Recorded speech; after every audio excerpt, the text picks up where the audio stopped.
بسم الله الرحمن الرحیم. یو ورور پوښتنه لري د زنانو اعتکاف په کور کې جواز لري او کنه لري. دا اعتکاف د زنانو صحیح دی او کنه دی؟ سی ځینې خلکو تشویش ورزولې دی مسلمانانو ته چې د زنانو اعتکاف په کور کې نه کی او جمعات ته بزي. دوستانو که وکتلی شي د حنفي فقه د حنفي مذهب کثر الله تعالی حزبهم جدید او قدیم ټول فتاوی او ټول فقها ټول علما په دې باندې اتفاقی نظر لري چې زنانه به په کور کې اعتکاف کوي. هغه ځای چې دوی دائما د مونځ لپاره منتخب کړی وي او که نه وي منتخب کړی نو هغه وخت د منتخب کی الته په هغه وطاق کې په هغه کنج کې د پرده ولګوي الته د خپل اعتکاف وکي. د موجوده فقها چې د دیوبند علما دي چې بهترین ترجمانان د قرآن او د حدیث او د حنفي مذهب دي لکه فتاوى دارالعلوم دیوبند، فتاوى حقانیه، فتاوى فریدیه، فتاوى منبع العلوم، فتاوى دارالعلوم زکریه، فتاوى عثماني، فتاوى رحیمیه د سید عبدالرحیم لاجپوری رحمه الله، احسن الفتاوى، کفایت المفتی، همدارنګه مسائل رفعت قاسمی او یا ستاسو مسائل او داغی حالیه د حکیم الامت مولانا اشرف علی تانوی رحمه الله، امداد الفتاوی او یا زیور جنتی زیور بهشتی د اشرف علی تانوی رحمت الله علیه. نو د ټولو اتفاق سره دا مسله لیکلې ده لکه فتاوی حقانیه په 4 جلد کتاب الصوم باب الاعتکاف 108 صفحه کې وعارف بالله مفتی محمد فرید رحمه الله 4 جلد 192 صفحه کې په استناد د فقهاو او د معتمدو فقهاو د حنفي مذهب د معتمدو فتاواو په حواله سره مسله لیکي لکه رد المحتار علی الدر المختار 2 جلد 401 صفحه باب الاعتکاف. علامه اسکفی رحمه الله فرمای زنانه به د کور په مسجد کې یعنی مراد هغه کور کې هغه ځمکه هغه ځای هغه ټوټه د ځمکې چې دی پکې دایما مونځ کې هغه د پاره د جماعت حیثیت لري. زنانه به الته اعتکاف کې دی لیکي او لبث امرأة فی مسجد بیتها. زنانه به د کور په مسجد کې چې چرته د مونځ کې دایما نو الته به دی ساریږي او اعتکاف به دی الته کور کې کوي.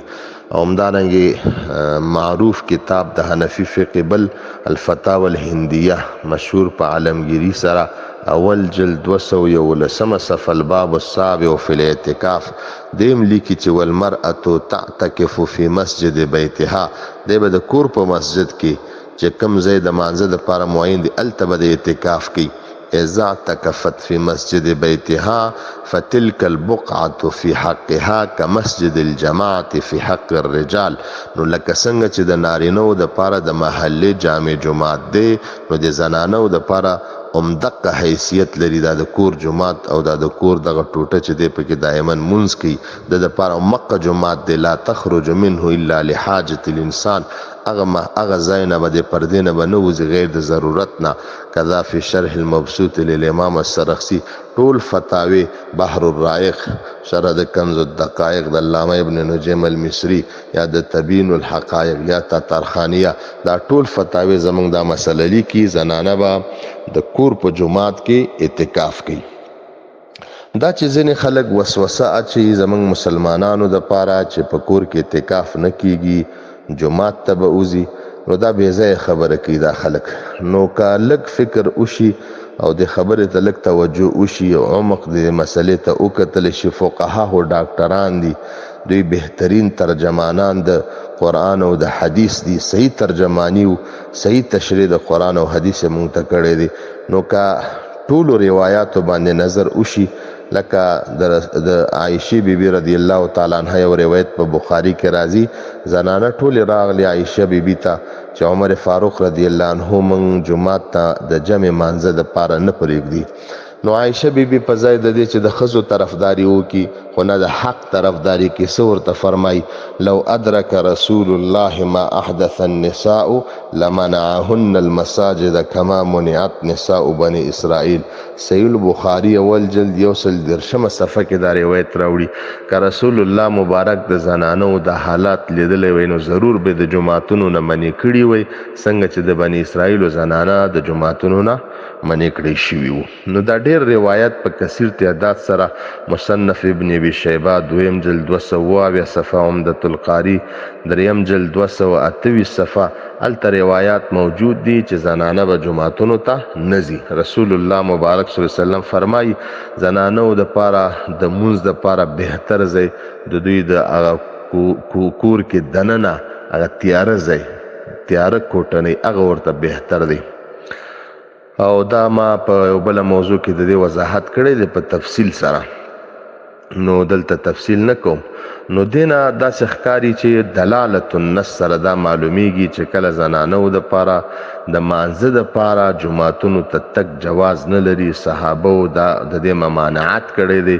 نو اعتکاف د پاره هو په طریق اولا سره جماعت ته تک روانه دی، جواز نه لري. دا په دلالت النص او دلالت النص په اجماع سره دا حجت دی.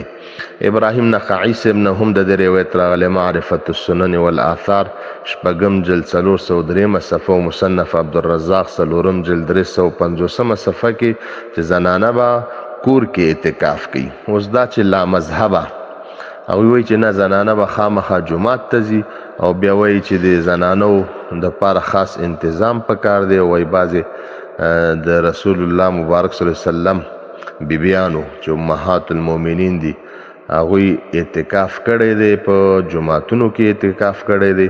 نو بالکل یو روایت شته دا ثابت دی، خو دلته دې ټکي ته هم کتل پکار دی چې هلته رسول الله مبارک صلی الله علیه وسلم ورسره پخپله موجود و، خاوند ورسره موجود دی، او بل دا میندې د ټولو صحابو بلکې د ټولو مؤمنانو میندې امهات المؤمنین دي، د ټولو مؤمنانو مورګانې دي. نو هغوی د پاره دا ټول محرم وو. نو اوس د نورو زنانو نه دا ثبوت نه دی راغلی. دوی د نار شي خیر دی د نورو صحابیتو زنانو او یا د تابعینو د زنانو نه دی دا ثابت کی چې هغوی دی په جماعت کې اعتکاف کړی وي. دا څوک نشي ثابتولی. اما دا چې زنانه هغه وخت سره تللی وي لکه هغه هم د امهات المؤمنین نه، صرف د رسول الله مبارک صلی الله علیه وسلم بیبیانې تللی دي او رسول الله مبارک صلی الله علیه وسلم ورسره خپله موجود دی. د دیوبند لوی عالم علامه شانور شاه کشمیری رحمت الله علیه په فیض الباری کې لیکي دا ټول ذخیره د احادیثو چې وایي ما مطالعه کړه هیڅ یو داسې روایت مې پیدا نه که چې د ښځو دپاره رسول الله مبارک داسې یو تشویق ورکړی وي چې دوی د جماعت ته د مانځه دپاره لاړې شي. جواز شته اذا استأذنت امرأة احدکم فلا یمنعها، هغه روایات شته چې زنانه جماعت ته ځي ممانعت یې مه کوئ. خو اما وای بالمقابل مې د دې داسې روایات پیدا کړل چې رسول الله مبارک فرمایي د زنانه مونځ د جماعت نه په کور کې بهتر دی. چې کله د زنانه مونځ د جماعت نه په کور کې بهتر دی او افضل دی، نو تاسو څه فکر کوئ دا زنانه به اعتکاف په جماعت کې کوي او مونځ ته به کور ته راځي؟ دا خو بالکل امکان نه لري. او بل دا د رسول الله مبارک صلی الله علیه وسلم په زمانه کې چې دا امهات المؤمنین جماعت کې د اعتکاف د پاره کېناستل، نو د دوی د پاره د سړیو څخه د جدا انتظام نه و. نو اوس چې دا غیر مقلدین د جدا د انتظام شرط لګی، نو دوی دغه شرط د کوم ځای نه ثابتوي؟ نو دوی دغه شرط د احادیثو نه ثابت کی، او که خارجي دلایلو د نورو دلایلو د وجو نه دوی دغه شرایط ثابتوي، نو د نورو دلایلو د وجه نه موږ دا هم ثابتولی شو چې زنانه به جماعتونو ته نه ځي. نو دا اجماع د صحابو په دې راغلی دی. د عمر صاحب په زمانه کې چې زنانه د جماعتونو نه منع کړی شوي دي د فتنې د وجه نه، بهتره دا ده چې زنانه به په کور کې اعتکاف کوي، مونځ به هم په کور کې کوي، او د کور یو اتاق یا یو کنج دی د اعتکاف د پاره د مانځه د پاره تعین کی، هلته دې کینی.